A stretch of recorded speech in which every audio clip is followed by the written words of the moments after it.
gusto mo mag-Canada. Pero ang tanong, worth it pa ba?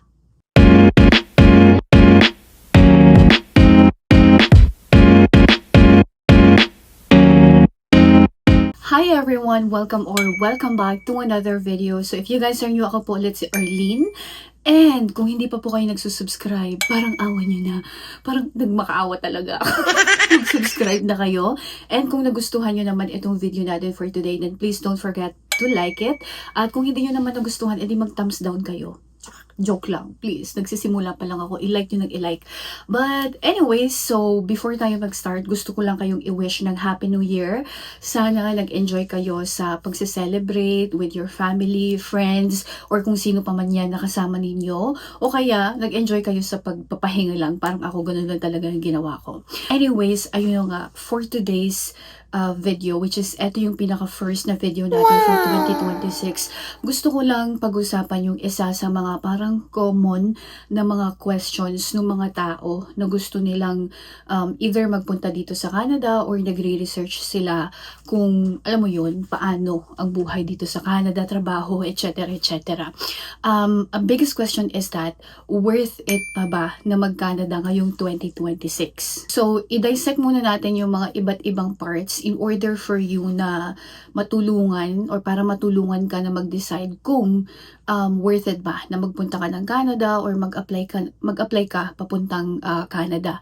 So, unahin muna natin yung visa. Kasi syempre, before ka makapunta ng Canada, kailangan mag-apply ka muna ng visa. Yung tamang visa na naaayon doon sa situation mo, 'di ba?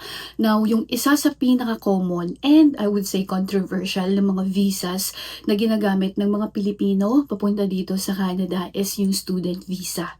So, ano ba yung student visa? Well, as the name implies, ang student visa is supposedly for mga students na gusto nilang magpunta dito sa Canada kasi gusto nilang mag-aral. Now, ang naging problema for the past few years is that, and hindi ko sinasabi na mga Pilipino yung gumawa nito kasi meron din naman siguro pero hindi lang mga Pilipino, yung umabuso doon sa visa na to. Kasi meron yung iba na nagpupunta sila dito pero ang main purpose nila is hindi mag-aral kundi magtrabaho. Wrong po iyon. Kung gusto nyong magpunta dito sa Canada, kailangan nyong i-make sure na tama yung visa na a-applyan ninyo para hindi kayo magka-aberya at saka kung ano yung long-term na goal ninyo in the future, kunyari magka-PR, maging citizen, is that nandun kayo sa right path. Although, I understand na yun nga, sometimes yung ginagamit ng iba is yung student visa. But just FYI, ng student visa is that required ka talagang mag-aral. Right? And as far as I'm concerned, hindi mo siya pwedeng i-convert into a permanent na residency. Kailangan mong umalis ulit ng Canada at mag-apply ng PR. So, wala lang din kung yun yung purpose mo. For student visa though, yes, pwede silang magtrabaho pero certain number of hours lang.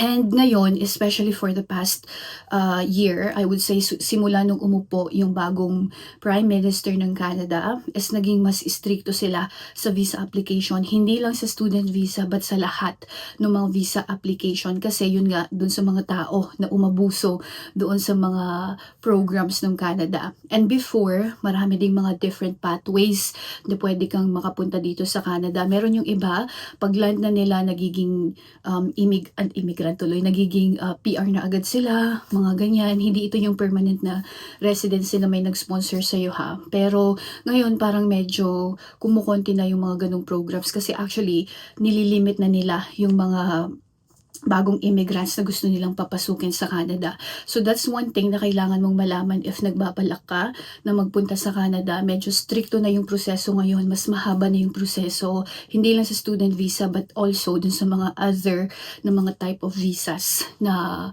available. So feeling ko, dun pa lang sa visa maraming mga kailangan pag-usapan, pero for the sake of yung video na to, mag-move forward na ako dun sa second na point, which is yung ekonomiya dito sa Canada. Now, syempre, hindi naman natin may pagkakait na yung Canada is isa talaga sa mga strongest na economy dito sa buong mundo, 'di ba? And that's why marami yung mga tao na talagang gusto nilang magpunta dito kasi may mga trabaho na available nga at saka mataas din naman talaga ang sweldo dito sa Canada kung ikukumpara mo talaga siya sa ibang mga bansa.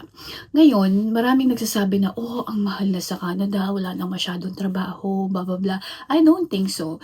Especially, ngayon nga, na, kasi merong news na ang sabi nila is that nabawasan talaga yung population ng Canada ng 70, almost 80K thousand. So, ang ibig sabihin nun is that mas marami ng trabaho na magiging available doon sa mga tao na nandito na or doon sa mga tao na bago pa lang nasalta dito. Karamihan ng mga 70,000 pala na nabawas is mga student visa or yung mga temporary visa holder na hindi na sila na-renew or napadeport na sila. Hindi naman isolated sa Canada, right? Yung parang pag medyo baba ng ekonomiya, after nung pandemic talaga, maraming halos lahat is nagsuffer. Nagmahal lahat, alam mo yun, yung renta nagtaas lahat. Feeling ko lahat naman. Dito lang kasi sa Canada, feeling ko nababalance out kasi mas maraming opportunities and mas mataas yung sweldo. Now, sinasabi ko na mas mataas yung sweldo, pero syempre, panoorin niyo yung last na mga videos natin about yung sa mga salary dito sa Canada kasi mas mataas talaga or pwede ka talagang kumita ng mas mataas, 'di ba? Depende dun sa industry mo, depende dun sa years of experiences mo, pero syempre pag nag-uumpisa ka, mababa pa talaga yung sweldo. And ngayon, kung ikukumpara mo yung sweldo dito sa Canada kaysa dun sa US, kunyari, syempre mas mataas din talaga sa US. Pero I would say that competitive din yung salary dito sa Canada and it's still a very good na job market kung naghahanap ka ng mga trabaho or para mabigyan ng trabaho yung mga citizen nila, ganun. Okay, next is yung cost of living. So, parang medyo connected siya dun sa previous na sinabi ko na tumaas na talaga yung cost of living dito sa Canada. Hindi na siya kagaya ng dati. Like for example ako, nag-move kami dito I think mga 16 years ago. Mas mura talaga siya dati. Pero that was what, like 10, 16 years ago nga. So, syempre nagmamahal na talaga lahat. And hindi naman siya isolated ulit dito sa Canada sa halos buong mundo.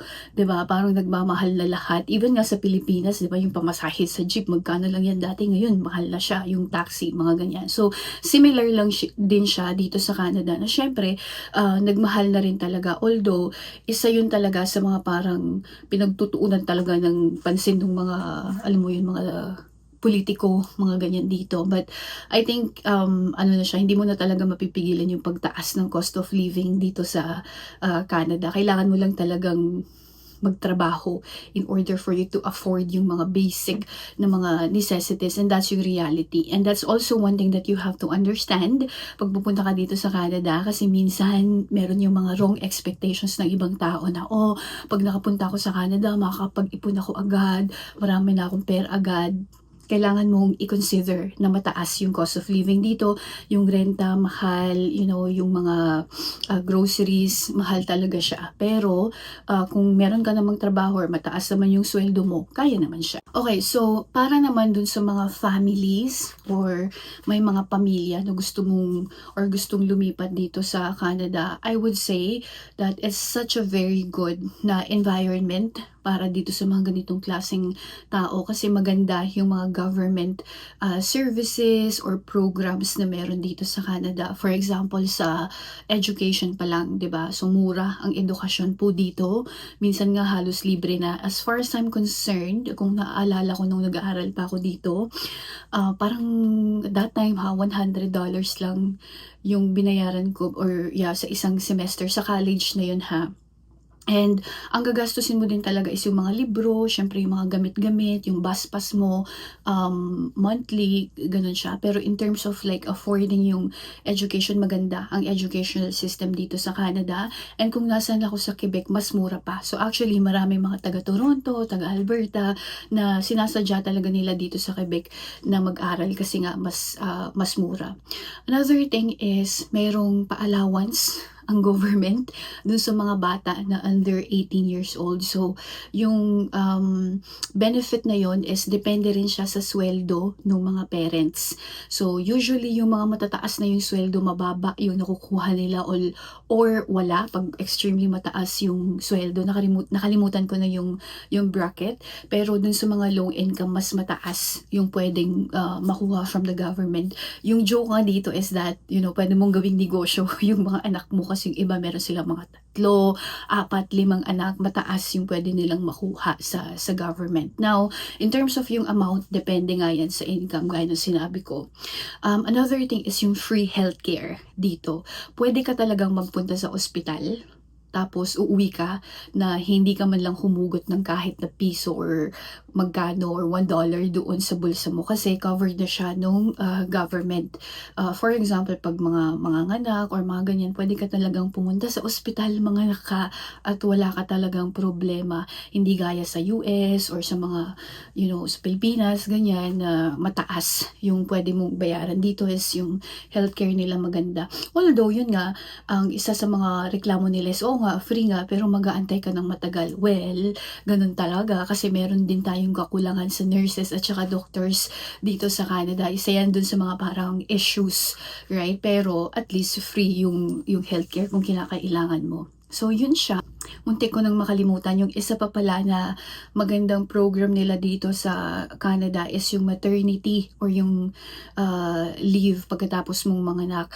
As far as I'm concerned, almost 2 years yung pwede mong kunin. Pero syempre, pag mas mahaba yung leave na kukunin mo, is mas mababa yung monthly na makukuha mo kasi nakadepend yan dun sa amount of hours na natrabaho mo na before. And then pwede mong ipasa yung ilang weeks sa sa partner mo. So feeling ko sobrang ganda nun dun sa mga tao na nagbabalak na mag-start ng family or meron ng family kasi such a huge na advantage. Another thing is in terms of sa daycare, mura kasi meron yung mga daycares dito na subsidized ng government. Now, yung amount is mag-vary siya from province to province. Quebec is mas mura versus Ontario. Parang ganun. But, ang maganda is yun nga, meron kang mga makikitang mga daycares na mas mura. So, makakatulong talaga siya ng malaki doon sa budget ng isang pamilya buwan-buwan. Ang isang realidad dito sa Canada is that busy talaga yung mga tao. Hindi pwedeng relax-relax ka lang. Alam mo yun, kung napanood niyo yung mga last na videos natin about Spain, hindi yan gagana dito. Kasi yun nga, mataas ang cost of living dito, mataas ang renta, mataas ang presyo ng mga groceries. So, kailangan mong gumalaw, right? Kailangan hindi ka na-stuck sa minimum lang na sweldo kasi hindi talaga yan kakasya sa'yo, especially if meron kang family dito or meron kang sinusuportahan sa Pilipinas. Maiwan ka talaga lalo na pag meron ka pang mga sasakyan kasi may mga car insurance ka pa, meron ka pang mga gas, mga ganyan-ganyan. So, yun lang talaga, kailangan mo talaga magtrabaho. Yung ibang tao dito, lalo na yung mga may sinusuportahan, pinapaaral sa Pilipinas, minsan dala-dalawa or tatlo-tatlo yung trabaho nila because hindi pwede na isa lang sometimes yung trabaho mo. Depende rin siya sa cost of living mo and also yung lifestyle mo. Like for me, personally, isa lang yung trabaho ko and so far kasya, minsan nakakapag-travel pa ako. So, depende rin talaga sa circumstance mo. Pero, meron talaga yung mga instances na kailangan magdalawa or magtatlong trabaho pag maraming mga nakaasa sa'yo. In terms of opportunities, I would say na maraming opportunities naman talaga dito sa Canada. Depende kung anong industry yung gusto mong pasukan. I would say that yes, it's very competitive kasi yung market dito is that mas malaki talaga. Ang maganda is that maraming mga big na mga companies dito, yung mga well-known na mga companies dito, maraming mga malalaking ospital dito, 'di ba? So maraming opportunities talaga talaga para sa mga tao. Pwede ka rin mag-create ng sarili mong business. In fact, ang government is marami din silang programs dun sa mga tao na gustong mag-start ng mga small businesses nila, right? Bibigyan ka nila ng parang pangsimula mo, ganyan-ganyan, mas maliit yung interest na babayaran mo, something like that. So it's very may support yung government. So mabilis or parang medyo mas madali na magsimula or gawin kung ano yung gusto mo in terms of like yung career-wise compared, so I would say sa Pilipinas na medyo limited talaga yung opportunities. Tapos dito kasi ang maganda, hindi kasing istrikto yung mga qualifications versus yung mga qualifications sa Pilipinas, yung mga with pleasing personality, mga ganyan, mga height requirements, etc. Although I would say na syempre siguro sa mga ibang trabaho may mga height requirements, mga ganyan. Pero kasi dito sa Canada, considered yan as discrimination. So, you know, like sometimes hindi super stricto yung mga ano nila, mga job requirements nila. Except na lang syempre dun sa mga diploma, certifications, mga ganyan. In other words, ang sinasabi ko is that mas may chance ka to actually parang penetrate yung industry or yung trabaho na gusto mong pasukan kahit na wala kang pleasing personality. Ganun. Okay, so feeling ko ang dami ko na sinabi, but ano natin siya, i-summarize na natin siya, right? Ang tanong is that, worth it ba na mag-Canada ngayong 2026? Well, I would say, depende siya doon sa purpose mo. Ngayon, kung ang gusto mo is maghanap ng trabaho, makapag-ipon, makakuha ng citizenship, mga ganyan, I would say, it is very worth it. Kasi yun yung isa, or ilan sa mga advantages pag nag-move ka dito sa Canada, right? Free healthcare, ganyan, pwede kang mag-citizen. Kasi isa to dun sa mga parang something na medyo nane-neglect. Meron ako mga nakakausap na mga galing Saudi, mga ganyan, na doon mas mataas daw yung sweldo nila compare dito sa Canada. Ang problema kasi doon is hindi ka makakapag-citizen or hindi mo makukuha yung family mo sa Pilipinas. Well, kung yun yung ano mo, yun yung parang long-term na goal mo, then definitely worth it dito sa Canada because pwedeng-pwede mo siyang achieve. Maybe mas matagal na yung proseso, pero posible siya. Unlike yung mga ibang countries na they're not open dun sa mga pagiging PR or citizen or kunin mo yung family mo. And another thing is yung mga nasabi ko na kanina, right? Yung mga gustong mag-start ng family or may mga family. Canada is very family friendly. Maganda yung educational system nila. Maraming mga programs sa mga bata, sa mga family, sa mga single moms, mga ganyan. So it's really good support from the government. Ngayon, kung ang gusto mo naman is relax lang, parang ayokong sabihin na work-life balance kasi pwede ka pa rin namang magkaroon ng work-life balance dito. Pero kung siguro yung mentality ko is yung, alam mo yun, yung extremely relaxed na environment, hindi siya dito sa Canada. Kasi yun nga, pag nandito ka sa Canada, kailangan mo talagang gumalaw, kailangan mo talagang magtrabaho, sometimes kailangan dalawa yung trabaho mo, tatlo yung trabaho mo, or kailangan mo mag-long hours, mga ganyan. Hindi naman lagi, right? But usually nagsisimula sila sa mga ganun. So, yun siya. I think it really depends kung ano yung purpose mo. If it's still worth it for you to come here. Generally, I would say definitely yes kasi marami kang mga benefits na pwede mong makuha dito and strong yung passport ng Canada. So, pag once na naging citizen ka na, marami talaga siyang benefit na pwedeng ibigay sa'yo. And if you're a citizen here dito sa Canada, marami ka ding mga benefits na pwede mong makuha. Yes, mataas yung tax kasi isa yan din dun sa mga sinasabi nila na parang, sa Canada, ang taas nung kaltas sa mga tax, mga ganyan. Oo, mataas yung kaltas pero nararamdaman mo siya talaga, right? Like sa pension mo, eventually pag nag-retire ka, yun nga sa medical, mga ganyan, at saka sa mga infrastructures nung bansang ito. So, yun lang, feeling ko, nabigay ko naman yung mga kailangan ninyong mga kasagutan or sana nakatulong yung mga pinagsasabi ko dito. But really, you have to assess first kung ano ba yung purpose mo, kung bakit gusto mo magpunta ng Canada. Kailangan mong i-research ano ba yung mga pros and cons dun sa specific na reason mo na yon and compromise. Kasi hindi naman talaga lahat is nakalatag na super ganda. Meron at meron ka talagang specific area or something na kailangan mong i-compromise, hindi lang sa Canada but sa lahat ng bansa na pwede mong puntahan, right? Kung meron pa po kayong mga questions regarding dito sa topic na to or any other things na gusto nyo malaman regarding sa Canada, then please don't hesitate na sabihin sa akin dun sa comment section. And again, parang awa na po ninyo, mag-subscribe na po kayo pag hindi pa kayo nagsusubscribe. And I'll see you dun sa next na video natin. Bye!